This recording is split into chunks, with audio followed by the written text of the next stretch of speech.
The health and the well-being of our royal family has been dominating the headlines over the past couple of weeks. Last Wednesday, Kensington Palace announced that the Princess of Wales has undergone abdominal surgery and will be in hospital for around 2 weeks. They also shared that they did not expect her to return to full-time royal duties until Easter.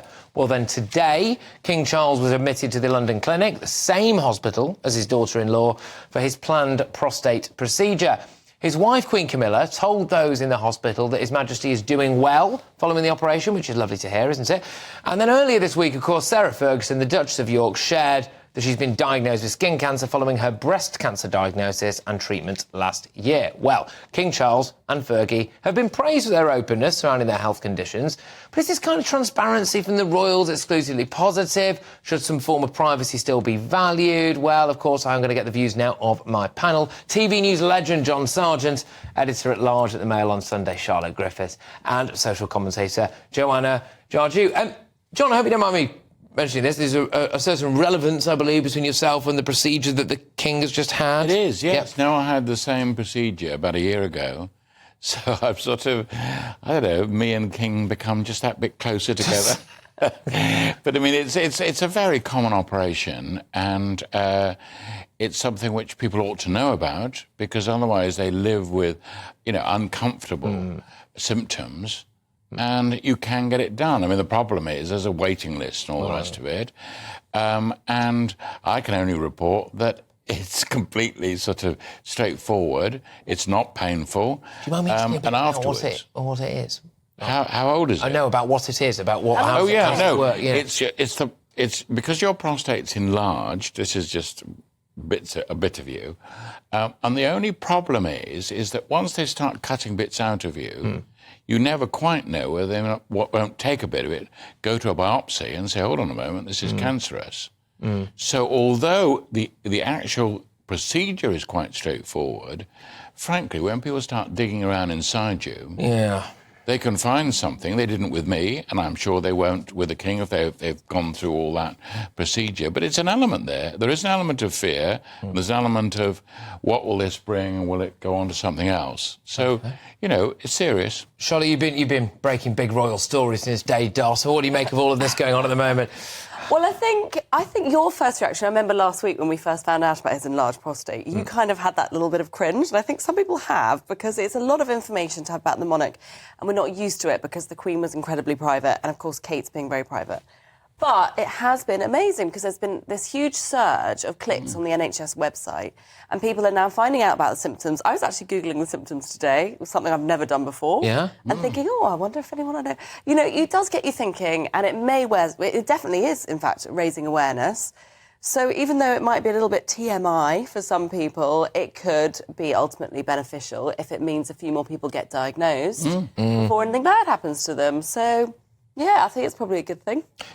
What was your view on it? I was quite surprised. I mean, I initially thought, if I'm being honest, maybe he's trying to take the pressure off Catherine a little bit here. And, you know, because they announced it on the same day, didn't they? But, you know, as we understand it, he's recovering well, so fingers crossed. Camilla seems to say that he's doing very well. Do you think we should have known about this?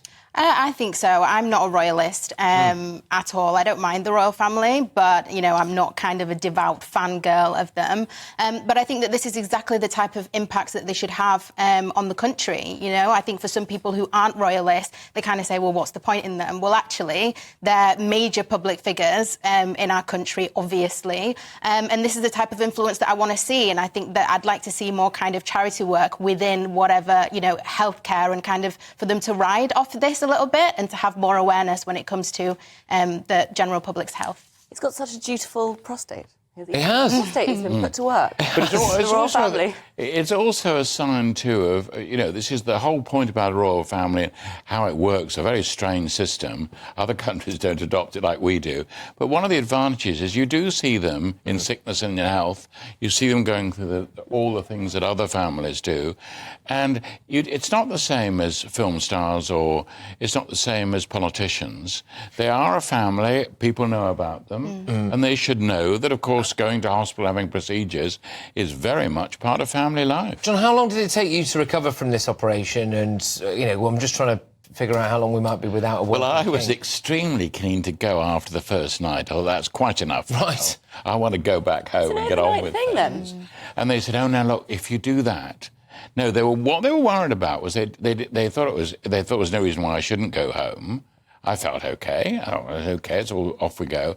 But they were worried about if anything went wrong. If I went back home, Right, and something went wrong, I would then have to go to A&E, and the whole procedure would be quite difficult. So, for the point of view of the staff, and they explained this to me, look, John, would you mind? Could you just stay another night? And then we'll be sure that you're all right, and you can then go home. But I was very keen to go. It's very interesting from the point of view of Kate, because everyone's so worried because she's in for such a long time. But if it's actually a precautionary thing, because the last thing the royal family want is for Kate to go home and then ambulances be, pictured on the streets as she goes to A&E.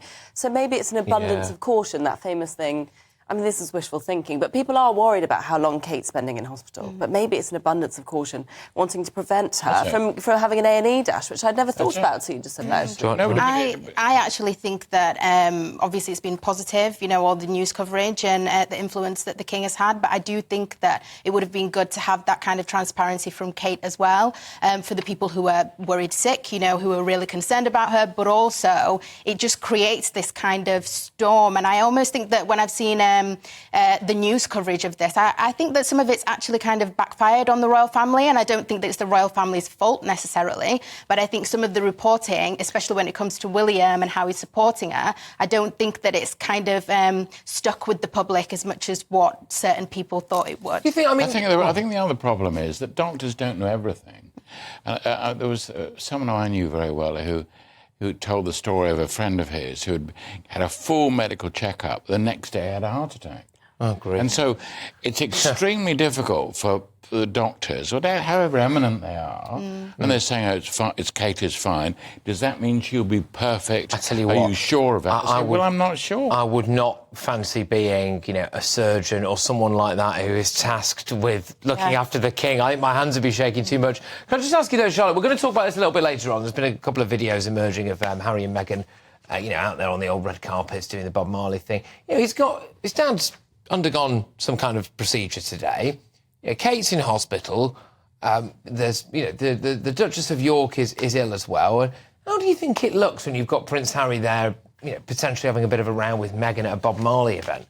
I think it's a bit odd, isn't it? Because he's done not one but two public appearances. If I were him, I wouldn't have done either of those things. And we haven't seen that much of him lately.